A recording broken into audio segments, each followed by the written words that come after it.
Okay, so today we are doing a deep dive into this viral product that's everywhere, the Le Jardin Switzerland Hair Serum. Right. It's all over social media, claims of, Swiss luxury, amazing alpine botanicals. hmm But looking at the sources, you have to wonder, is it really a breakthrough? Or just, well, expensive uncertainty? Exactly. That's our mission here, really. Let's quickly vet this. Is it worth chasing, or is something else going on? And right away, there's some pretty big red flags in the source material. Okay, let's unpack those. The marketing really leans hard on this luxury angle and this Swiss 7 stem concentrate. Sounds impressive. That's impressive, yeah.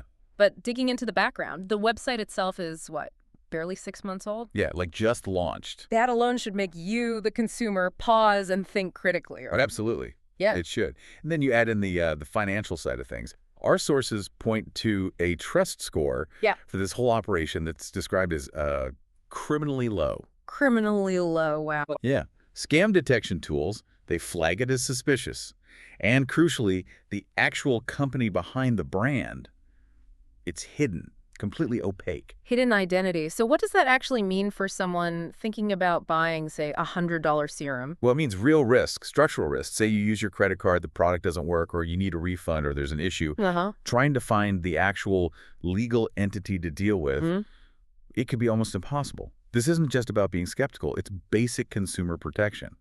That level of secrecy is a huge warning sign, no matter how nice the website looks. And speaking of looking nice, the social proof, the reviews on their own site are, perfect 5 stars. Glowing. Of course they are. But finding independent verification, it's basically non-existent. It feels like the Swiss luxury story just ran way ahead of any real checking. That's spot on. The marketing is powerful, Yeah. but often the last defense for these kinds of hype products is the science. So Sure.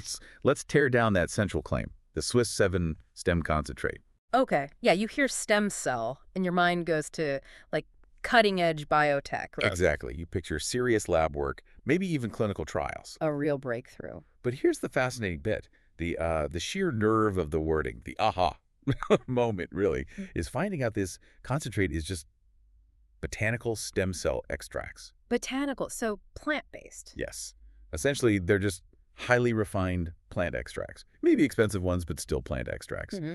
It's a bit like calling fancy green tea an anti-aging cellular infusion. Ah, okay, so the fancy name is doing a lot of the work there. A lot of the work. But couldn't they argue, maybe, that the way they extract them is the Swiss luxury part, making them special?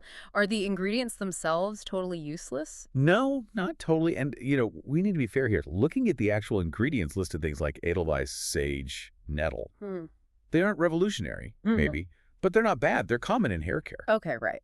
And nettle, specifically, I've seen research suggesting it does have some promise for scalp health. You have, yeah. Things like anti-inflammatory properties, maybe even acting as a DHT blocker, which is, important for hair loss. Precisely. There's some evidence there. Nettle can potentially help with inflammation and might interfere with DHT, that hormone linked to pattern baldness. It could also help protect follicles. So some basis in reality for the ingredients. Yes, exactly. Yeah. They're using the known benefits of pretty standard hair care botanicals. But the key is how they package it as this exclusive, secret, breakthrough Swiss concentrate. The ingredients are fine, maybe even good, but they are standard extracts wrapped up in very high-end, but ultimately unverified marketing. Got it. So to wrap up for you listening, what have we learned? We've seen how to spot those key financial red flags, hidden companies, low trust scores, that structural risk. And we've pulled apart the science claim, distinguishing between legitimate clinical human stem cell research and what are essentially fancy botanical extracts. Right. And that brings up, I think, a really important final thought for you to consider. When you're looking into these viral products, watch for where different kinds of deception meet. Okay. Like, what happens when you see a language shift, say, using a clinical-sounding term like stem cell instead of just extract, combined with that financial murkiness, the hidden company? That combination should probably trigger your highest level of critical thinking. Often, the most clever hype uses both tricks at the same time.